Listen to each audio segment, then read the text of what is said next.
Hi, my name is Caitlin and I'm a pastel artist. And the reason I wanted to make this video is because several months ago I did a just kind of an informal Lightfast test on a brand of pastels that I really liked, but they're not rated as professional. And that kind of frustrated me because I wasn't able to find any information really about this product. Today I want to make this video because I really do feel passionate about this particular brand and they don't get a lot of love, so I want to be the first one to do that. And I'm sorry that I don't have their full box. I never thought I'd be actually making this video, but I do think it's really important. These are semi-hard pastels, and these are from the company called Mungyo. And they're out of Asia, but you can actually get their pastels on Jerry's Artarama, which is where I get most of my art supplies here in the United States. But I do know that these are available on Amazon and also in other countries on Amazon. I have not tried any other Mungyo products. I've only tried their semi-hard pastels. And my art tends to be more on the realistic side, so I really like a nice hard textured pastel with this nice angular kind of shape. So we are going to get right to the Lightfast test. I actually just bought a box of the 12 earth tone colors from Jerry's. This box actually set me back, I think, around $12 or $13. Now I just want to mention that I did do this on August 30th, 2020, and today is February 24th, 2021. So this is about 6 months out. I drew the bands of color 6 months ago, and then I have had them in the sunniest window facing the street. These have gotten a lot of sun, 12 hours a day for the past 6 hours, or I'm sorry, for the past 6 months. So let's see what happened. Okay, so here are them all. And let me just give you a quick summation of what I can see right now, okay? So hopefully this whole thing is in view. And so we have the black here. I didn't see any fading within the black, so let me just get a little closer here. So there's really no fading in the black. The burnt umber, I didn't really see any fading in the burnt umber either. Van Dyke brown, there is a very slight color change, but I wouldn't call it fading. It almost looks a little richer. I know that seems a little strange and counterintuitive, but there it is. Same with Van Dyke red. I see a little slight color change, but I wouldn't call that negative as far as being in a drawing. I think that the color just changed slightly, but it still looks really vibrant. Sanguine, same thing. There is a very slight color change. I wouldn't call it a negative, and it almost changed from like something a little bit more earthen and reddish to almost like a slight with a pink undertone. It's a little strange. It's probably hard to see on the video, but anyways, again, I don't really see anything significant. Now the terracotta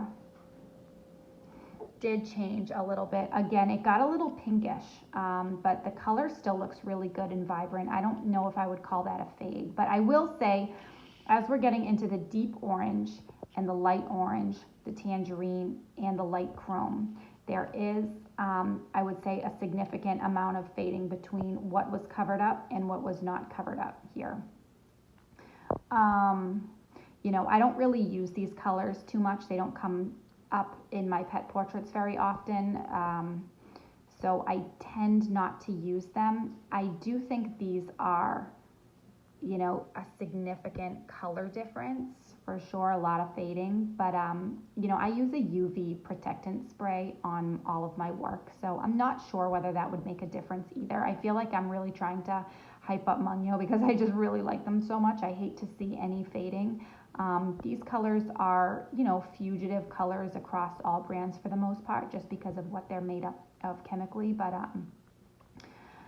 I don't know, there is some fading, so, if you tend to use these sort of vibrant and bright colors, I would probably do a similar test across other brands and see if you get the same thing. Maybe you do, maybe you don't, I'm not sure. But, you know, as we kind of go down to the ochre and the yellow ochre, I don't see any fading, you know, between the two.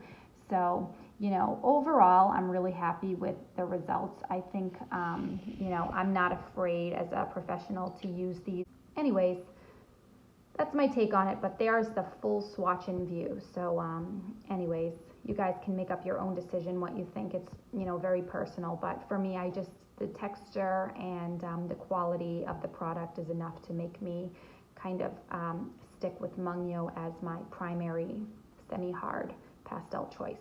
So I used Prismacolor nupastels as well, and I have one stick here. So this is number 256. This is a Prismacolor nupastel. All right, it's a hard pastel, and I don't use a lot of red in my drawings, but and I will say that mostly nupastels are wonderful, but this is the one color that gives me the most trouble. So let me try and show you what I'm talking about. Okay, well now it's working nicely, but you know, it doesn't come out smoothly on the first go around. There's a little bit of, you know, if I go like this, no, now it's working nicely, but you know, if I go like this,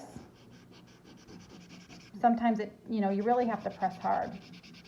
Either way, you know, for Prismacolor, sometimes you really have to, you know, push on hard, and it's a little bit grainy. And anyways, I've had worse luck with this in the past. Now the stick seems to be behaving pretty well, but either way, you really have to bear down, and it feels like sometimes you hit a rough patch and it doesn't really give you you know, very nice coverage. But either way, I mean, it's not the worst. And like I said, with Prismacolor, I'm happy with all the colors except this number red, or this number 256. This is basically like a carmine red. But anyways, as you'll see, it takes several strokes to kind of get a solid. So that's not solid, but you really have to, you know, be bearing down in order to get a solid swatch. So anyways, but again, that is Prismacolor. Let me show you what the deep carmine in the Mungyo. This is Mungyo Gallery semi-hard pastel. This is deep carmine. But already, like, what a difference. It's like smooth, creamy. You don't have to like bear down in order to get that. It's, you know, nice and deep, and look at how much comes off. So, you know, this was a brand new stick on this side, and already by just doing a couple of swatches there, you know, it took off a pretty good amount. Whereas this one here, let me color on this side, use this side, because this is like a virgin side, right? It's never been used. So let's see. You know, it only took off a little bit, you know, meaning that this is a very hard pastel, which it is. It's a hard pastel. This is a semi-hard pastel, but it just gives you that nice, smooth texture. I absolutely love Mungyo Gallery.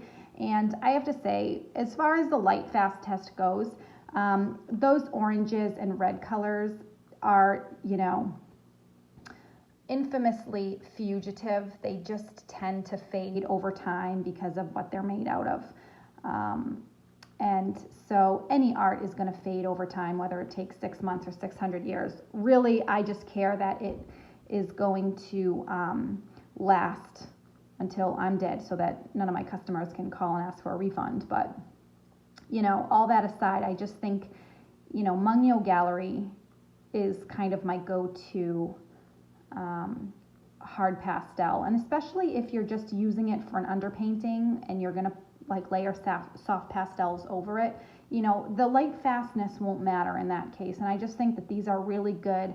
Every color works really nicely, and the smoothness and the creaminess, they're just a joy to work with. So, you know, I'm a professional and I do use them. I don't think there's anything wrong with them. I think anything is going to fade over time. So that's what I have for you today. If you guys have any questions or if there's any other videos that you would like me to make, feel free to let me know. Yeah, so anyways, happy creating, and have a great rest of your day.